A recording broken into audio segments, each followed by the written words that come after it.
నమస్తే. Welcome to our channel. నేను విశాల్ని.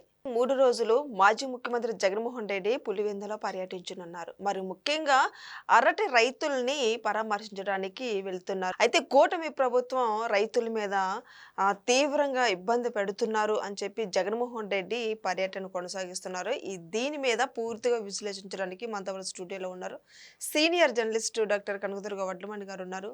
వారిని అడిగే విషయాలను తెలుసుకునే ప్రయత్నం చేద్దాం. నమస్తే మేడం. నమస్తే మేడం, జగన్మోహన్ రెడ్డి 3 రోజులు పాటు పులివెందుల్లో పర్యటించనున్నారు. అరట రైతులు తీవ్రంగా ఇబ్బంది పడ్డారని చెప్పి రైతులను పరామర్శించడానికి వెళ్ళటానికి కారణాలు ఏంటి మేడం? అసలు సడన్గా ఎందుకు ఆయన పులివెందులు వెళ్తున్నారు? మనం చాలా రోజులుగా చెప్తున్నాము పులివెందుల పులి కాస్త పిల్లయింది, జెడ్పీటీసీ ఎన్నికల్లో డిపాజిట్ కోల్పోయాక ఇంతవరకు అడుగు పెట్టలేదు, ప్రజల్ని పరామర్శించలేదని. సో జగన్మోహన్ రెడ్డి ఆకస్మిక పర్యటన వెనక ఇంకేమైనా ఉందా? ఎందుకు ఆకస్మికంగా ఆయన వెళ్ళాలనుకుంటున్నారు? ఇంచుమించు చాలా నెలలైంది కదా ఆయన వెళ్ళి. అవును, మనకు తెలిసి పులివెందులు ఈ మధ్య కాలంలో అడుగు పెట్టాల. అయితే ఈయన చాలా పనులు పెట్టుకున్నారు. ముఖ్యంగా మీరు అన్నట్టుగా అరటి రైతుల్ని పరామర్శించడం, అంటే అరటి రైతుల్ని పరామర్శించడంలో మళ్ళా కూటమి ప్రభుత్వం వైఫల్యం అన్నారు ఏమిటో. మరి కూటమి ప్రభుత్వం ఏం చేస్తుంది అంటే ఇప్పుడు ఏమంటారు, న్యాచురల్ కెలామిటీస్ వస్తే దానికి కూడా కూటమి ప్రభుత్వందే బాధ్యత, దానికి కూడా చంద్రబాబు నాయుడు గారే బాధ్యుల. ఏమో మరి మనకు తెలియదు, కొత్త కొత్త సిద్ధాంతాలు అని వీళ్ళు చెప్తున్నారు మనకి. ఆ తర్వాత ప్రజా దర్బార్ నిర్వహిస్తారు. మరి ప్రజా దర్బార్ ఎవరితో నిర్వహిస్తారు? ప్రజలు స్వచ్ఛందంగా వస్తారా, మళ్ళీ తీసుకొస్తారా ప్రజల్ని డబ్బులు ఇచ్చి? అది కూడా చూడాలి. కాంట్రాక్టర్లు గతంలో 100 కోట్లు ఇవ్వాలని చెప్పి అప్పుడు వచ్చి చుట్టుముట్టారు, గుర్తుందా మీకు? మరి ఇంకా వాళ్ళకి ఇచ్చారా లేదా, వాళ్ళు రేపు ఏమైనా తిరగబడతారా, అదొకటి చూడాలి. అవును. తర్వాత క్రితంసారి వాళ్ళ ఇంటి మీద రాళ్ళు వేశారు కొంతమంది, వాళ్ళ కార్యకర్తలే. మరి ఈసారి మరి ఏం జరగబోతోంది అంటే, విధ్వంసం కోసం వెళ్తున్నాడా, లేదు నిజంగా ప్రేమతో వెళ్తున్నాడా? 3 రోజులు ఉంటానంటున్నారు, 3 రోజులు పులివెందుల్లో ఉంటాడా నిజంగా ఆయన? ఆ తర్వాత మహేష్ రెడ్డి ఎవరో ఒక అతను చనిపోయాట, అతన్ని పరామర్శించడానికి వెళ్తున్నాడు. సో ఇందాక మనం అనుకున్నాం కదా ఏంటి సడన్గా వెళ్తున్నాడని. ఎవరైనా చనిపోతే అక్కడ వాలిపోతాడు. అది మెయిన్ ఏంటంటే చావు అనే 2 అక్షరాలు జగన్మోహన్ రెడ్డిని కదిలేలా చేస్తాయి. సో ఇప్పుడు ఆ పరామర్శ వంకతో అక్కడికి వెళ్ళి పరామర్శించి అక్కడి నుంచి 2 రోజులు ఉండి, నిజంగా 3 రోజులు ఉంటాడా, 2వ రోజు యలహంకకి వెళ్ళిపోతారా చూడాలి మనం. అవును, అని చెప్పింది కరెక్ట్. మంగళ బుధ తాడేపల్లి ఉంటాడు మామూలుగా, ఆ తర్వాత అక్కడి నుంచి యలహంక వెళ్ళిపోవాలి. సో ఇప్పుడు కరెక్ట్గా ఆయన వీకెండ్ మళ్ళీ యలహంకకి వెళ్ళిపోతాడు.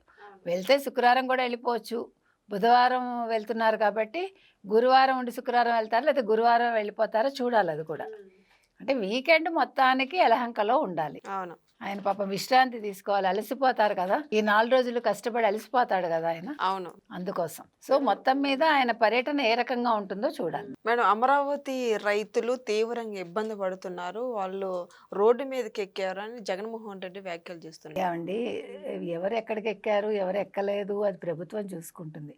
అమరావతి రైతులు ఎందుకు మాట్లాడరు అనేది అది జగన్మోహన్ రెడ్డికి సంబంధం లేని అంశం. ఎందుకంటే అసలు అమరావతి రైతుల గురించి మాట్లాడే హక్కు జగన్మోహన్ రెడ్డికి ఏ రకంగా ఉంది? అన్ని నెలలు అన్ని రోజులు వాళ్ళు ఉద్యమం చేశాక వాళ్ళని పట్టించుకోకుండా మహిళల గుండెల మీద తన్నించి, మహిళల్ని చీరపట్టుకు లాగించి, మహిళల్ని రోడ్డుకి ఈడ్చిన జగన్మోహన్ రెడ్డి ఇవాళ అమరావతి రైతుల గురించి మాట్లాడడం అనేది చాలా హాస్యాస్పదం. కాబట్టి జగన్మోహన్ రెడ్డి రైతుల గురించి మాట్లాడుతున్నాడండి అంటే అది మనం వింతగా చూడాలి. అంటే అక్కడ కూడా తనకు ఏదైనా అవసరం ఉంది, లేదు దానివల్ల తనకు ఏదైనా లబ్ధి పొందుతాను అనుకుంటే మాట్లాడతాడు తప్ప, వాళ్ళకి ఏదైనా తాను సాయం చేయాలనుకుంటే ఆయన మాట్లాడు. కాబట్టి ఇవాళ మీరు అమరావతి రైతుల గురించి జగన్మోహన్ రెడ్డి బాధపడుతున్నాడండి అంటే నేను వెంటనే అవునండి అని కరిగిపోను నేనేమి. ఎందుకంటే అసలు అమరావతి రైతుల్ని ఎన్ని రకాలుగా బాధ పెట్టారు, వాళ్ళు ఎన్ని రోజులు వాళ్ళ నిరసన తెలిపారు, ధర్నా చేశారు, వాళ్ళు పాదయాత్ర చేశారు, వాళ్ళు ఎండనక వాననక మహిళల్ని ఏ రకంగా ఏడిపించాడు. కాబట్టి ఇవాళ వాళ్ళ గురించి మాట్లాడే హక్కు జగన్మోహన్ రెడ్డికి ఏ కోసానా లేదు. ఇకపోతే ఇవాళ పులివెందులు వెళ్ళి ఏం చేస్తాడు అనే దగ్గరే మనం చూడాలి. అంటే ఇప్పుడు ఎవరో చనిపోయారు కాబట్టి ఆ చనిపోయిన వ్యక్తి ఏ రకంగా చనిపోయాడు ఇంకా మనకి బయటికి రాలేదు. సో ఆయన చనిపోయిన విధానం తెలిస్తే ఈయన ఎందుకు వెళ్తున్నారో మనకు అర్థమవుతుంది. సో ఉత్త మహేష్ రెడ్డి అనే అతను పరామర్శిస్తే బాగోదు కాబట్టి ఇవన్నీ పెట్టుకున్నాడు. రైతుల పరామర్శ, తర్వాత ప్రజా దర్బారు ఇవన్నీ చెప్పారు.